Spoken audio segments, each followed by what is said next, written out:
Hi there, I'm here with Cassie from Bears and Babes, who's going to talk to us about her custom one-of-a-kind dolls. So Cassie, how do you make your dolls for a start? So I start with if I show you an actual doll that I would buy as a bait doll. So you buy like a bait doll. So that's just a standard nude doll. So and I take off her makeup, take off her hair, and then I start with a blank nude clean doll.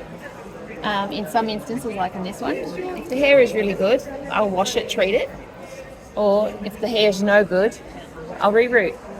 So that's a rerouted doll with yarn, or you can get sarin silk, or yeah, pretty much anything that you can actually sew into the head. So once I've done the hair, I've got some direction. So then I can decide what I'm going to do, whether it's going to be like a ballerina, whether it's going to be something a little bit more gothic, or whether it might be a clown, or something a bit more just ethereal, something like that. So generally the hair sort of gives me direction. Do you have a favourite doll here today that you could talk to us and show us? I've recently finished this one. So everything about this girl just pulled together. So this was an Elsa doll from the Frozen range. I picked up this fabric from a fabric store that sort of had very exclusive, unusual looking fabrics. So I already knew that I wanted to use that. I had done the repaint and it was in blue, so it worked. And so I curled the hair, created the costume, and then created the individual stand for her. Wow, and she comes off the stand as well. Yeah. That's an amazing display. So yeah.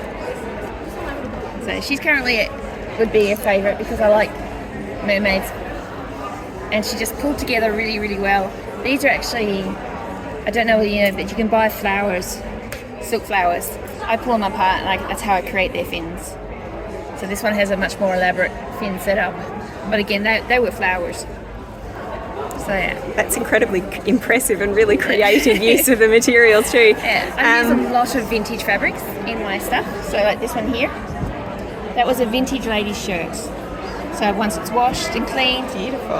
Sewn onto the doll and created this full skirt. Very beautiful. I use a lot of different types of wool. So that was wool that we used to make those scarves that were very popular about a year and a half ago. That knits up really well into making layered skirts. Ah, yes. And you said to me before that some of your dolls are based on like famous people. Characters, yeah. Do you want to show us a famous character you have? Cruella de Vil from the recent 2021 film, Cruella. That's the scene where she comes out and interrupts the protagonist's conference, and she interrupts it with this huge outfit. So the other one over there is another Cruella de Vil, and this is known as the Barbies trash dress. I can see why. So yeah. And she comes with that Comes with background. People like it. Yeah. Wow. So it just gives it relation to what the doll stands for. And do you make the props and the backgrounds, or do you customize them? I make them. So yeah.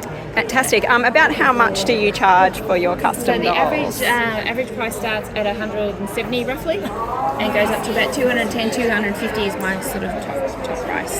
So yeah. Very Depending on just affordable. how much work is involved. Yeah. It's really impressive, and I think very affordable for the amount of work you obviously put in them. This is a popular line I've done in the past. It's the Grinch. Ah, yes. So, yeah. Do you use the same dolls to make one like the Grinch? Because obviously he looks very different in the face. This is a Mycene Ken. Yep. I have used, is that Mycene? No, that's a traditional Ken. I have used a Mycene Ken, and I have also used a Bratz male. Fantastic. So yeah, I do use different dolls, and if I do recreate one, I don't use the same style and I don't do the same costuming, but I will create the same character. Beautiful. So these are all one of a kind. So even if someone came along and said, look, I'd like a Grinch, if that one is sold, they get a different looking Grinch.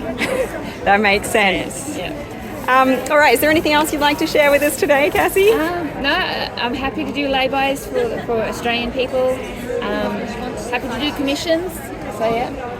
I'm just going to, in case you want to get hold of one of Cassie's wonderful dolls, you can see her details there. I'm also on the Instagram under my own name. So you look for Cassie Shevchenko on Instagram. I'm not very fancy with names on Instagram. Thank you so much for your time, Cassie. Cool, thank you.